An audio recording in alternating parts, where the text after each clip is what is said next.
NCERT drops French Russian revolutions from class 9 book. NCERT ने French revolution और Russian revolution की बात को ही हटा दिया क्लास 9वीं की किताब से। This is the beauty of democracy. आप यहाँ पे देख पा रहे हैं, एक पीछे हंगर स्ट्राइक चल रहा है और एक इधर में अगेंस्ट इथेनॉल पॉलिसी के खिलाफ प्रोटेस्ट चल रहा है। मैं चाहती हूँ आप उसके लिए भी काम करें ताकि मेरी जैसी माँ के बच्चे इंडिया आने की जगह कहीं और दूसरे देश में ना जाए। बिल्कुल बिल्कुल। डेवलप हो गया, तुम इनसे सवाल करने लगोगे, तुम पूछने लगोगे कि मेरी रोड इतनी टूटी हुई क्यों है जी, मेरी हवा साफ क्यों नहीं हो रही है, आप करोड़ों करोड़ों रुपए कहाँ खा रहे हो। तो ये चाहते ही नहीं है कि तुम्हें सवाल करने की क्षमता भी रहे। दोपहर का लंच अभी स्टार्ट हो चुका है यहाँ पे, जहाँ पे चावल मिल रहा है, देख पा रहे हैं आप। अभी राजीव चौक पहुँच गया हूँ और यहाँ बारिश होना स्टार्ट हो चुकी है। अब डायरेक्ट चलते हैं प्रोटेस्ट साइट पे और दिखाते हैं कि बारिश में वहाँ का क्या सीन है, आपको दिखाते हैं। तो अभी चलते हैं सीधे प्रोटेस्ट साइट पे। और हेलो एवरीवन, स्वागत है आपका एक नए ब्लॉग में। So let's go. अभी आज का ब्लॉग डायरेक्ट सीपी से स्टार्ट हो रहा है और बारिश से। So let's go. बारिश तो हो रहा है बट इतना भी नहीं हो रहा कि मैं गीला हो जाऊंगा, इसलिए मैं कहीं रुक नहीं रहा, सीधे चलते जा रहा हूँ प्रोटेस्ट साइट की तरफ। क्योंकि अगर मैं रुका रहा, बारिश यहाँ ख़त्म हो गई, फिर मैं दिखा क्या पाऊँगा आपको। और इसलिए पेड़ों के नीचे चलते चलते थोड़ा बच के चल रहे हैं और ताकि पहुँच कर दिखाएँ।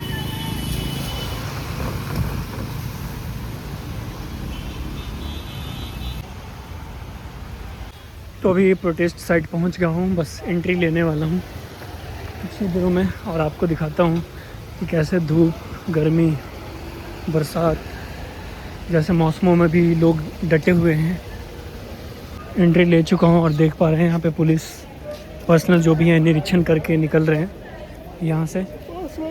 और लोग यहाँ पे मीडिया कर्मी भी हैं और देख पा रहे हैं बारिश में सब पेड़ों के नीचे आ गए हैं ताकि बारिश से बच सकें। और देख पा रहे हैं आप क्राउड है, बारिश का क्राउड है, लोग हैं, चाहे धूप हो, गर्मी हो, बरसात हो, लोग यहाँ पे हैं। तो इससे आप समझ सकते हैं कि मतलब लोगों में जुनून कम नहीं हो रही है। और क्यों ही कम हो, क्योंकि ये बच्चों के फ्यूचर के सवाल है। और यहाँ पे देख सकते हैं आप, भाषण हो रही है और लोग बारिश में ही हैं खड़े। और दिखाता हूँ कौन है यहाँ पे जो भाषण दे रहे हैं। देख लो, अभिजीत दीप के खड़े हैं। इतने बड़े वो आदमी यहाँ पे आके अपनी जान को खतरे में डालकर बैठे हुए हैं, तो हम लोग को कम से कम खा पी के, पेट में पानी पी के आके एक दिन तो जरूर हर पेरेंट्स को देना चाहिए, ऐसा मैं रिक्वेस्ट करना चाहती हूँ। और मैं अभिजीत और सौरभ जो भी इनकी टीम है ना, तो हमारी ऑनलाइन क्यों नहीं पढ़ना चाहते हो? आप नागरिक नहीं हो इंडिया से? आप लोग टैक्स नहीं भरते हो क्या? आप लोग रह नहीं रहे हो यहाँ पे? ये सब बहुत गलत है। उन लोगों को आगे सपोर्ट करना चाहिए हम लोगों को। Thank you so much sir. मुझे लगता है शायद उनके बच्चे यहाँ नहीं पढ़ेंगे, इसलिए शायद वो बोलेंगे मुझे दूर रखो। और कोई महिला हमारे साथ जो सवाल करना चाहे, बात करना चाहे? सड़कों पर उतरेंगे नहीं, धर्मेंद्र प्रधान के घर के पर इस्तीफा धरना नहीं देंगे बैठ करके, तो ऐसे सोनम वांगचुक सर जी और दीपक सर जी आसमान से उतर के जमीन पर आए और अपने छोटे छोटे बच्चों के भविष्य के लिए इस प्रोटेस्ट में शामिल हो और अपने घर से निकलेंगे तभी आपको इंसाफ मिलेगा, आपके बच्चों को इंसाफ मिलेगा। वरना हर माँ बाप के पास 15 लाख 30 लाख रुपए नहीं है जो पेपर खरीद के आपके बच्चों को डॉक्टर बना देंगे। लेकिन अगर आपने अपने बच्चों को पेपर खरीद के डॉक्टर बना भी दिया तो क्या होगा? क्योंकि उनको नॉलेज नहीं होगी। और देख पा रहे इस बारिश में भी लोगों का जज्बा कम नहीं हो रहा।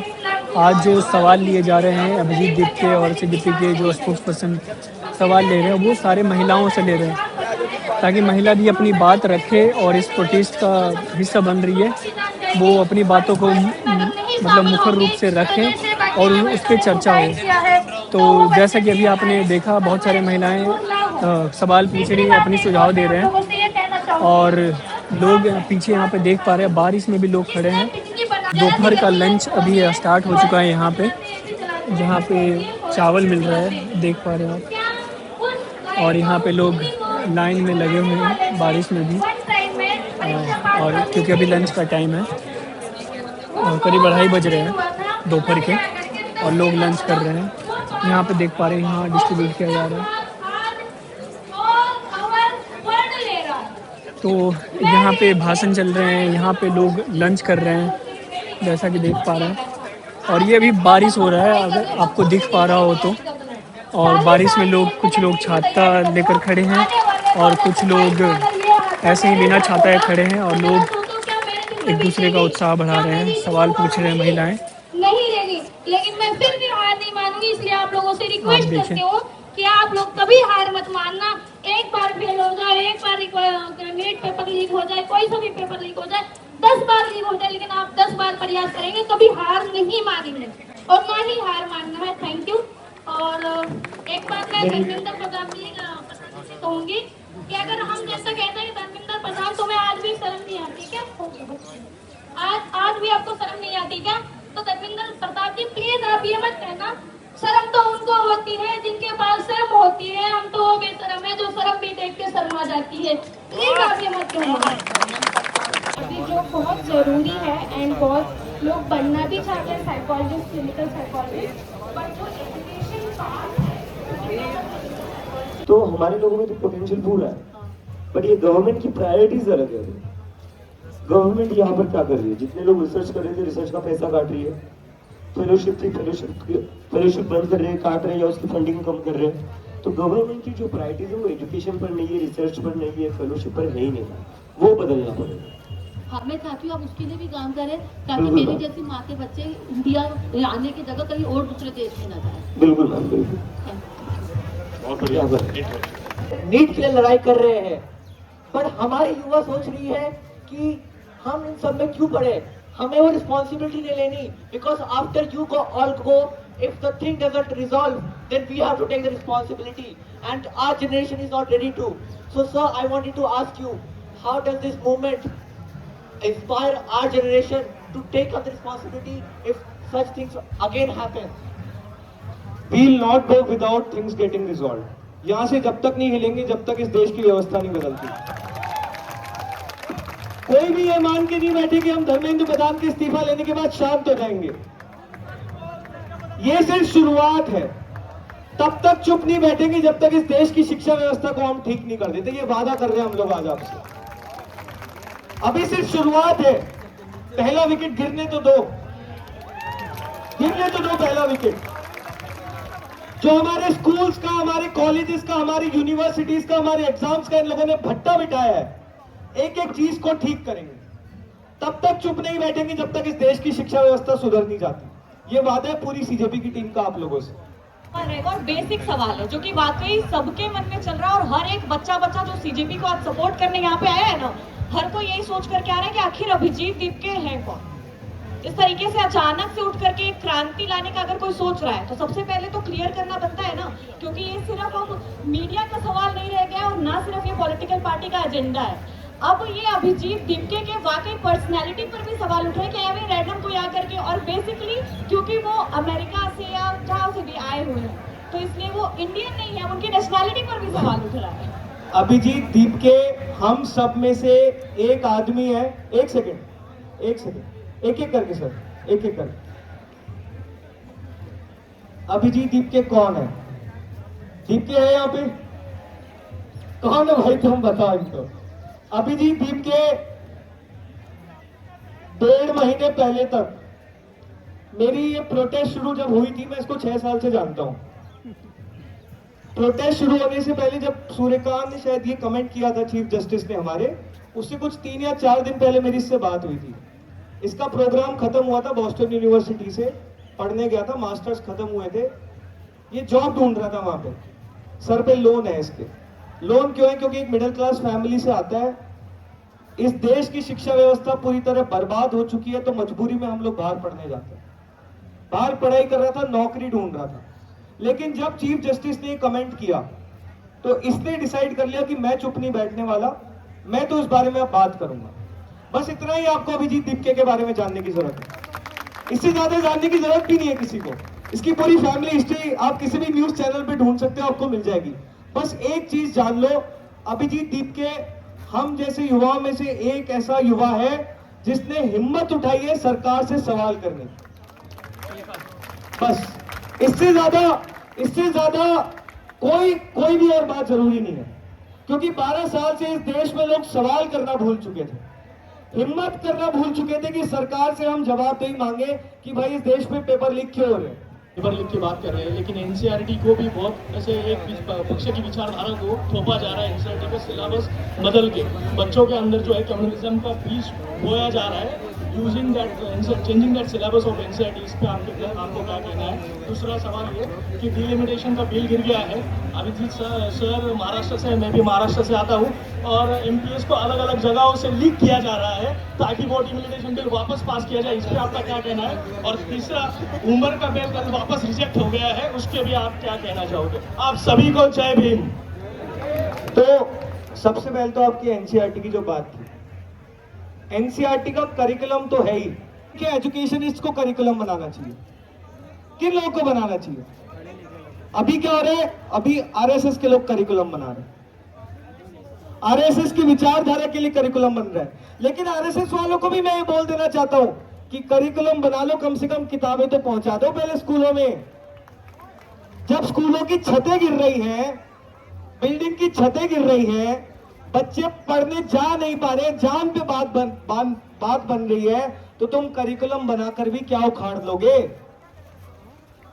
दूसरा सवाल आपने सर पूछा था, ये जो डिलिमिटेशन वाला है, दीपके ने एक बहुत अच्छी बात बोली। दीपके ने पूछा कि भाई इतने दिनों से प्रोटेस्ट कर रहे हो, फंडिंग कहां से आ रही है, फंडिंग कहां से आ रही है? उन लोगों से हम सिर्फ एक चीज पूछना चाहते हैं कि ये जो 50-50 करोड़ रुपए देकर तुम इस देश के एमपीज खरीद रहे हो, पार्टियां तोड़ रहे हो, तुम्हारी फंडिंग कहां से आती है? इस बात का जवाब दो। 1.5 महीने पुराने आंदोलन पे सवाल कर रहे हो कि हमारी फंडिंग कहां से आ रही है। पीछे जाके जुनैद भाई से मिले, वो मैडम जो आकर रोज हमें खाना देकर जाती है, उनसे मिले। वो छत्तीसगढ़ से जो सर आए थे जिन्होंने यहाँ के कारपेट खरीद के हमें दिए, उनसे मिले। उन लोगों से हमें फंडिंग आ रही है। पर तुम ये बताओ कि 50 करोड़ रुपए दे देकर इस देश के पार्लियामेंटेरियंस को खरीदने की तुम्हारी फंडिंग कहां से आ रही है? एक भाई ने जो क्वेश्चन पूछा अभी करिकुलम के ऊपर, तो मुझे लगा कि उसमें कुछ ऐड करूं। ये आप देखिए, 6 दिन पहले की खबर है, देख पा रहे हैं आप? NCERT drops French Russian revolution from class 9 book. NCERT ने फ्रेंच रेवोल्यूशन और रशियन रेवोल्यूशन की बात को ही हटा दिया क्लास 9वीं की किताब से। कोई सेंस बन रही है इसकी? वो ऐसे रेवोल्यूशन है जिन्होंने इस पूरी दुनिया में एक नई चीज वो लेकर आए। ठीक है, फ्रेंच क्रांति आई, जहां से लेफ्ट विंग राइट विंग ये सब विचार आए, वहां से बात, उनका नारा क्या था? आजादी बराबरी बंधुता, जो आज हमारे संविधान की प्रस्तावना में है। डेमोक्रेसी की शुरुआत वहां से हुई, और इस चीज को ही वो हटाना चाहते हैं। क्यों हटाना चाहते हैं? इससे पहले भी ये हुआ था कि डेमोक्रेसी को लेके कुछ सेक्शंस थे, उनको हटा दिया।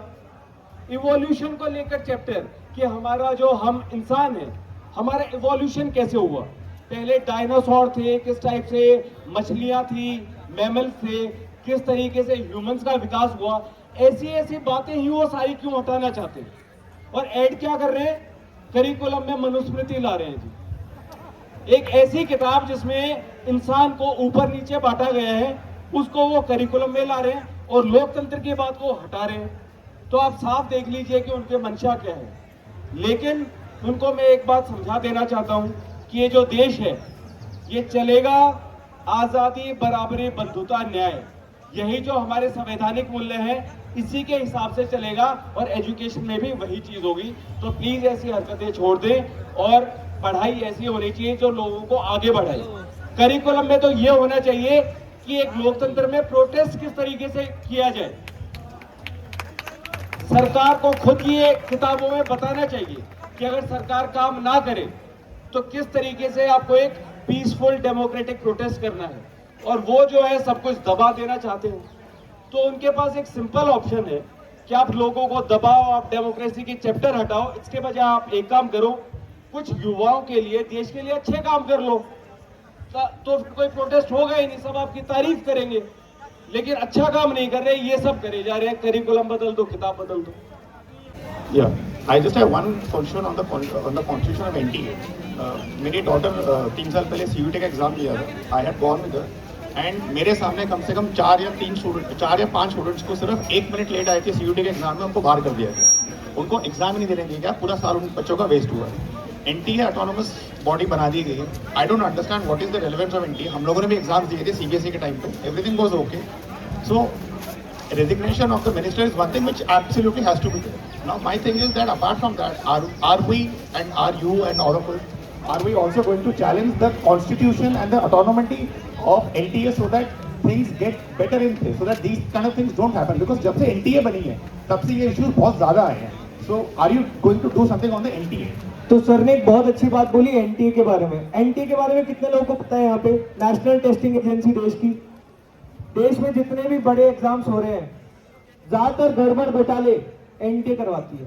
अच्छा, मैं NTA की सबसे इंटरेस्टिंग बात बताता हूँ आप लोगों को। सर ने बोला ऑटोनॉमस बॉडी है, NTA रजिस्टर्ड है एक सोसाइटी की तरह, सरकारी संस्थान की तरह भी रजिस्टर्ड नहीं है, एक सोसाइटी की तरह रजिस्टर्ड है। इसका मतलब क्या होता है?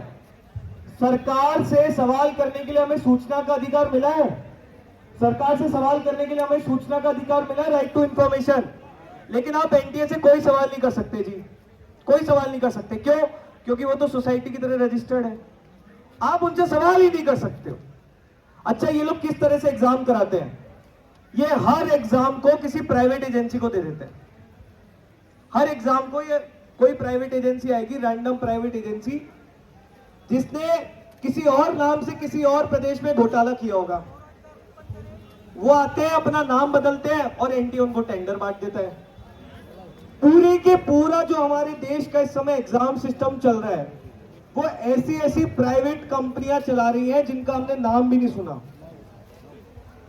टाटा की जो TCS कंपनी है, जो ज्यादातर इस तरह के एग्जाम्स अच्छे से करा सकती है, जो सिक्योरली करा सकती है और करा भी दी है, आपने उनको तो टेंडर दिया नहीं।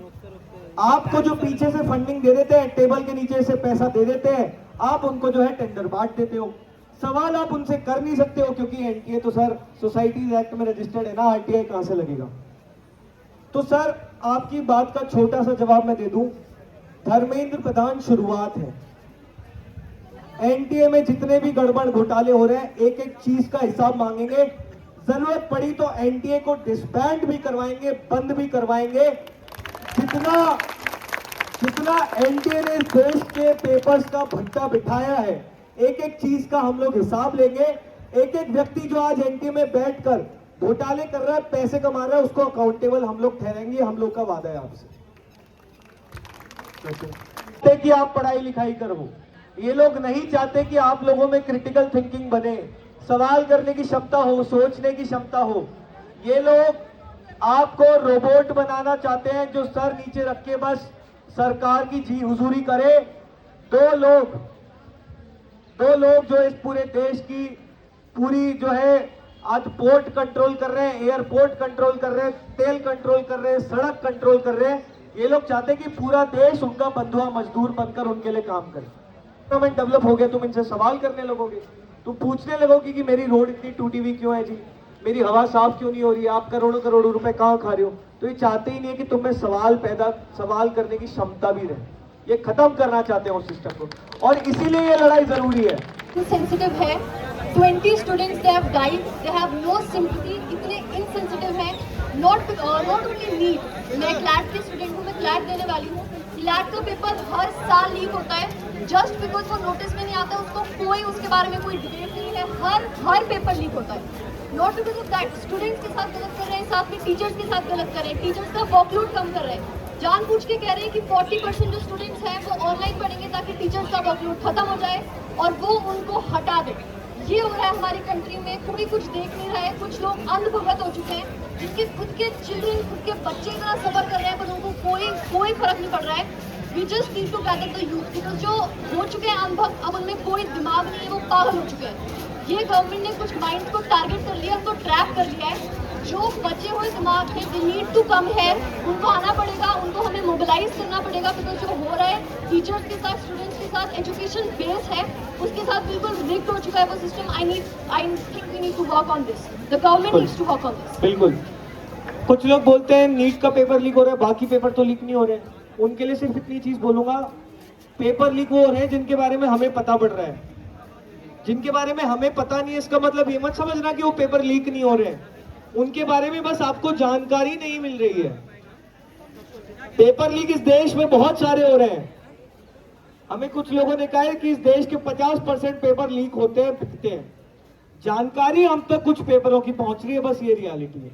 जैसे उन्होंने कहा कि क्लैट का पेपर भी हर साल लीक हो रहा है, किसी को पता ही नहीं है, वो इस बारे में बात ही नहीं कर रहा है। नीट का पेपर लीक हो गया, लोगों में जानकारी पहुंच गई तो उस बारे में बात हो रही है। तो जितने पेपर इस देश में चल रहे हैं 30 से 40% हमारा मानना है कॉम्प्रोमाइज्ड है, उसमें किसी ना किसी प्रकार का फर्जीवाड़ा हो रहा है। इसीलिए ये मत सोचिए कि नीट के पेपर की लड़ाई है, एसएससी वालों की लड़ाई है, यूपीएससी वालों की लड़ाई है, आप सबकी लड़ाई है। जो बच्चे इस समय सिस्टम से जूझ रहे हैं उन सबकी लड़ाई है। This is the beauty of democracy. आप यहाँ पे देख पा रहे हैं, एक पीछे हंगर स्ट्राइक चल रहा है और एक इधर में अगेंस्ट इथेनॉल पॉलिसी के खिलाफ प्रोटेस्ट चल रहा है। तो यही है डेमोक्रेसी का ब्यूटी कि एक ही जगह है जंतर मंतर दिल्ली और दो प्रोटेस्ट एक साथ चल रहे हैं। अगर ये डेमोक्रेसी का ब्यूटी नहीं होता तो आप प्रोटेस्ट नहीं कर पाते। तो as an Indian, as a citizen, we must be thankful for the democracy in India, क्योंकि उसी की वजह से बहुत सारी राइट्स हैं जो हमें प्रदान किए जाते हैं लोगों को। नहीं तो अगर सरकार जो चाहे फिर वो कर सकती है। डेमोक्रेसी हमें पावर देती है कि हम प्रोटेस्ट कर सकते हैं। राइट टू पीसफुल प्रोटेस्ट हमारा अधिकार है। So this is the beauty of democracy. एक तरफ हंगर स्ट्राइक और एक तरफ अगेंस्ट इथेनॉल पॉलिसी प्रोटेस्ट चल रहा है दिल्ली में। 3-4 बड़े मंत्रालयों का बजट इनके पास आता है और फिर पेपर लीक। तो व्यवस्था इस तरह की बना दी गई है कि रोजगार बच्चों को ना मिले और केवल फूट डालकर अपनी कुर्सी को ये मजबूत करते हैं। क्योंकि आपको सभी को पता है कि जब आपकी जेब को काटता है कोई जेब कतरा, तो सबसे पहले आपके ध्यान को भटकाता है वह। बस में, ट्रेन में, भीड़ में जब कोई आपकी पॉकेट को मारने की कोशिश करता है तो आपका ध्यान भटकाया जाता है।